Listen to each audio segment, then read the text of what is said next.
Baik, Assalamualaikum warahmatullahi wabarakatuh. Perkenalkan, nama saya Inge Gustiana dari kelas PAI 4E. Di sini saya akan menjawab pertanyaan dari Bapak Muhammad Insan Jauhari selaku dosen pengampu mata kuliah Masail Fikih Al-Habisah. Baik, langsung saja. Yang pertama yaitu terkait kasus tentang beda agama. Nah, pernikahan beda agama adalah fenomena yang umum terjadi di kalangan Indonesia, terutama pasangan yang latar belakangnya berbeda agama. Hal ini dapat disebabkan oleh berbagai faktor, termasuk perbedaan keyakinan, norma sosial, dan faktor ekonomi. Dalam kasus tersebut, pasangan mungkin memutuskan untuk menikahi secara tidak resmi tanpa melibatkan lembaga agama atau pemerintah karena mereka mungkin tidak ingin menghadapi tantangan atau penolakan yang mungkin mereka hadapi dari keluarga atau komunitas mereka. Selanjutnya yaitu apakah dianggap sah pernikahannya? Pernikahan tersebut tidak sah karena berdasarkan peraturan perundang-undangan yang berlaku di Indonesia, perkawinan beda agama tidak dapat dilaksanakan dalam UUP pasal 2 ayat 1. Perkawinan adalah sah apabila dilakukan menurut hukum masing-masing agama dan kepercayaan. Ayat 2, tiap-tiap perkawinan dicatat menurut perundang-undang yang berlaku. Sedangkan dalam kompilasi hukum Islam terdapat beberapa pasal yang mengatur tentang perkawinan beda agama. Dan pasal 4, perkawinan adalah sah apabila dilakukan menurut hukum Islam sesuai dengan pasal 2 ayat 1 Undang-Undang Nomor 1 Tahun 1974 tentang perkawinan. Nah, berdasarkan pasal-pasal tersebut dapat disimpulkan bahwa perkawinan di Indonesia adalah perkawinan berdasarkan hukum agama, sehingga perkawinan tidak dilaksanakan tidak berdasarkan atau menyalahi hukum agama dianggap tidak sah.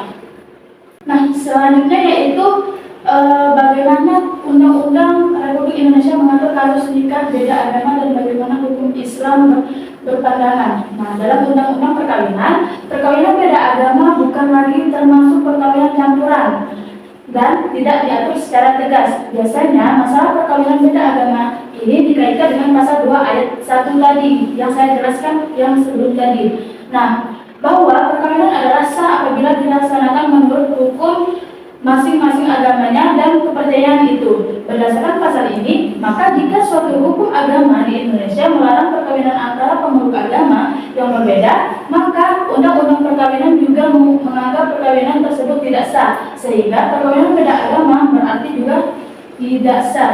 Sebaliknya, jika hukum agama memperbolehkan perkawinan tersebut, maka perkawinan beda agama dapat dianggap sah. Baik, selanjutnya saya akan menjelaskan pandangan tentang perkawinan beda agama menurut Islam. Dalam Quran surat Al-Baqarah ayat 221 yang artinya, janganlah kamu menikahi perempuan musyrik hingga mereka beriman. Sungguh hamba sahaya perempuan yang beriman lebih baik daripada perempuan musyrik, meskipun dia menarik hatimu. Jangan pula kamu menikahkan laki-laki musyrik dengan perempuan yang beriman hingga mereka beriman. Sungguh hamba sahaya laki-laki yang beriman lebih baik daripada laki-laki musyrik, meskipun dia menarik hatimu. Mereka mengajak ke neraka, sedangkan Allah mengajak ke surga dan ampunan dengan izinnya. Allah menerangkan ayat-ayatnya kepada manusia agar mereka mengambil pelajaran. Adapun pendapat lain mengatakan perkawinan antara seorang pria muslim dengan wanita ahli kitab dalam Quran surat Al-Maidah ayat 5 yang artinya, pada hari ini dihalalkan bagimu segala makanan yang baik. Makanan atau sembelihan ahli kitab itu halal bagimu dan makananmu halal juga bagi mereka. Dihalalkan bagimu menikahi perempuan-perempuan yang menjaga kehormatan di antara perempuan-perempuan yang beriman dan perempuan-perempuan yang menjaga kehormatan di antara orang-orang yang diberi kitab suci sebelum kamu. Apabila kamu membayar mas kawin mereka untuk menikahinya, tidak dengan maksud berzina dan tidak untuk menjadikan mereka pasangan gelap. Siapa yang kufur setelah beriman, maka sungguh sia-sia amalnya dan di akhirat dia termasuk orang-orang yang rugi.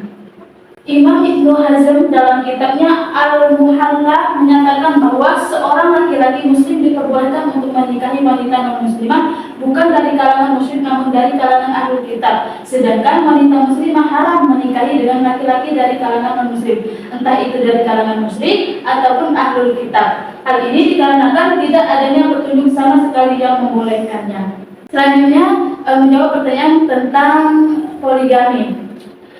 Pertanyaannya itu, setidukah Anda tentang adanya poligami? Menurut saya kurang setuju adanya poligami, karena di masa sekarang banyak orang yang menyalahgunakan poligami.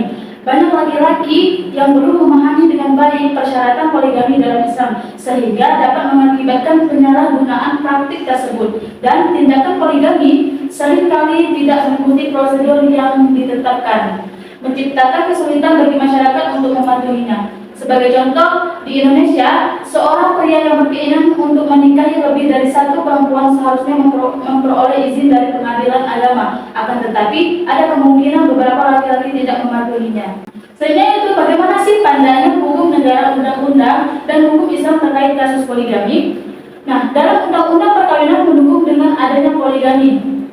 Terdapat pada pasal 3 ayat 2 bahwa pengadilan dapat memberikan izin kepada seorang suami untuk beristri lebih dari seorang apabila dikehendaki oleh pihak-pihak yang bersangkutan.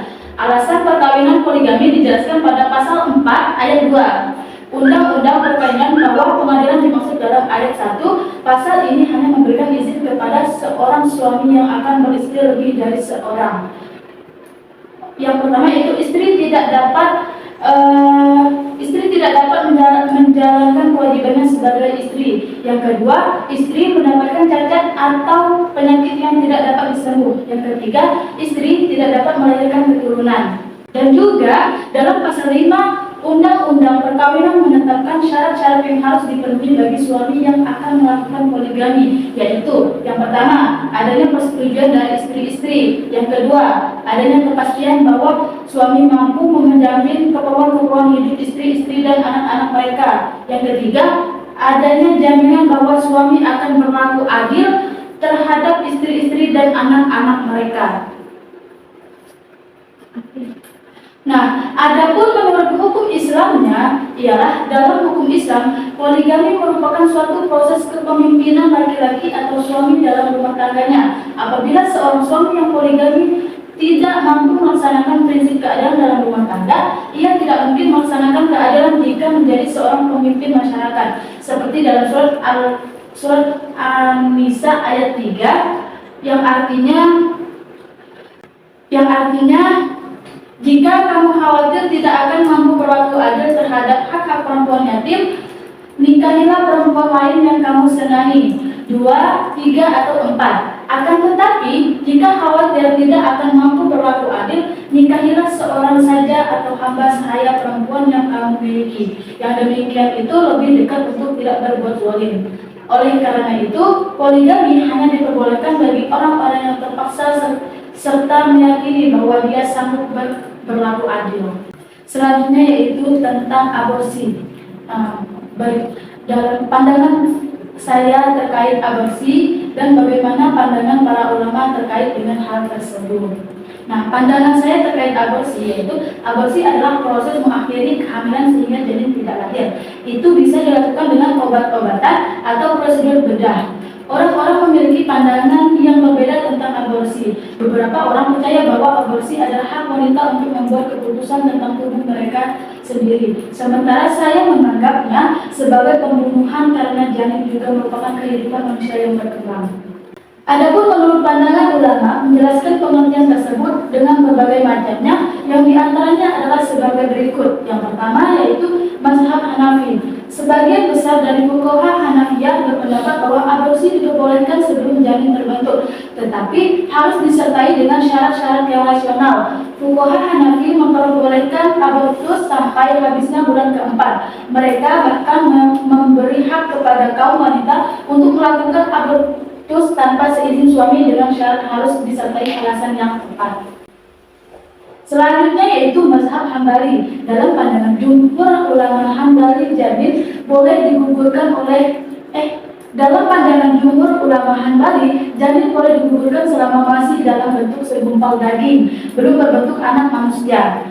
Mazhab Hambali banyak yang sejalan dengan mazhab Hanafi dalam memperbolehkan abortus, kecuali perbedaan pendapat dalam menetapkan batasan umur kandungan yang boleh digugurkan sebagai membatasi umur 40 hari, sebagian umur 80 hari, dan lainnya umur 120 hari.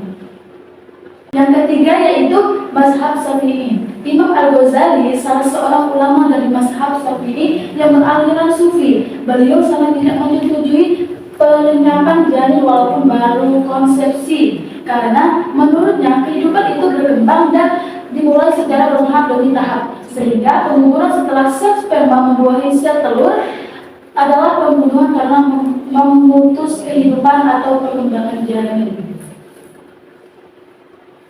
Yang keempat yaitu mazhab Maliki. Ulama Malikiyah berpandangan bahwa kehidupan sudah dimulai sejak terjadinya konsepsi. Oleh karena itu, menurut mereka aborsi tidak diizinkan bahkan sebelum janin berusia 40 hari.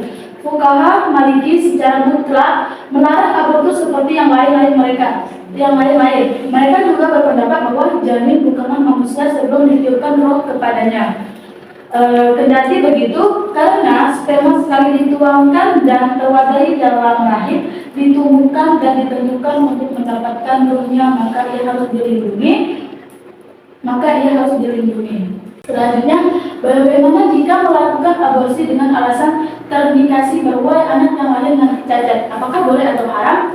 Nah, dalam Quran surat Al-An'am ayat 151 yang artinya, marilah kubacakan apa yang diharamkan atas kamu oleh Tuhanmu, yaitu janganlah kamu mempersekutukan sesuatu dengan dia, berbuat baiklah terhadap kedua orang ibu bapak, dan janganlah kamu membunuh anak-anak kamu karena takut kemiskinan. Kami akan memberi rezeki kepadamu dan kepada mereka. Dan janganlah kamu mendekati perbuatan-perbuatan yang keji, baik yang nampak di antaranya maupun yang tersembunyi. Dan janganlah kamu membunuh jiwa yang diharamkan Allah, melainkan dengan sesuatu sebab yang benar. Demikian itu yang diperintahkan kepadamu supaya kamu memahaminya. Quran surat Al-An'am ayat 151. Dalam tafsir Al-Misbah, Quraisy Shihab menjelaskan bahwa larangan membunuh jiwa oleh ayat di atas dibarengi dengan kata-kata lati haramullahu yang diterjemahkan dengan yang diharamkan Allah kecuali berdasarkan sesuatu yang benar. Terjemahan ini berpijak pada kata harama yang dipahami dalam arti diharamkan atau dilarang. Nah, kalimat ini berfungsi menjelaskan bahwa larangan membunuh bukan sesuatu yang baru, tetapi telah merupakan syariat seluruh agama sejak kelahiran manusia di bumi ini. Dalam tafsir At-Tabari menjelaskan wala taqtulu nafsal lati haramallahu illa bil haqqi, yang artinya adalah janganlah kamu membunuh jiwa yang diharamkan oleh Allah melainkan dengan sesuatu atau sebab yang benar. Nah, istinbat hukum yang dipakai Majelis Ulama Indonesia adalah tentang aborsi janin terindikasi penyakit genetik adalah dibolehkan dengan catatan bahwa hal itu harus didasarkan pada pertimbangan medis dan dibolehkan dilakukan aborsi dalam jangka waktu usia kehamilan yang tidak lebih dari 40 hari. Sesungguhnya, anjuran umat Islam untuk tidak sewenang-wenang melakukan aborsi akan tetap dengan persyaratan bahwa aborsi itu harus dengan mendapatkan persetujuan dari keluarga yang membutuhkannya, pertimbangan dokter atau tim medis, dan pandangan ulama. Selanjutnya yaitu solusi terbaik dari tindakan aborsi. Nah, solusi yang terbaik dari tindakan aborsi ini yaitu aborsi adalah proses menghentikan kehamilan dengan mengeluarkan embrio atau janin dari rahim. Tentang aborsi, hendaknya pelaksanaan aborsi tersebut harus ada pengawasan supaya tidak disalahgunakan oleh pihak-pihak yang melakukan aborsi tersebut. Baiklah, dari jawaban yang saya paparkan tadi, ada beberapa referensi yang saya dapatkan dari jurnal dan buku. Baiklah, itu saja yang dapat saya jelaskan. Kurang lebihnya saya minta maaf dan kepada Allah saya mohon ampun. Wabillahi taufiq wal hidayah. Wassalamualaikum warahmatullahi wabarakatuh.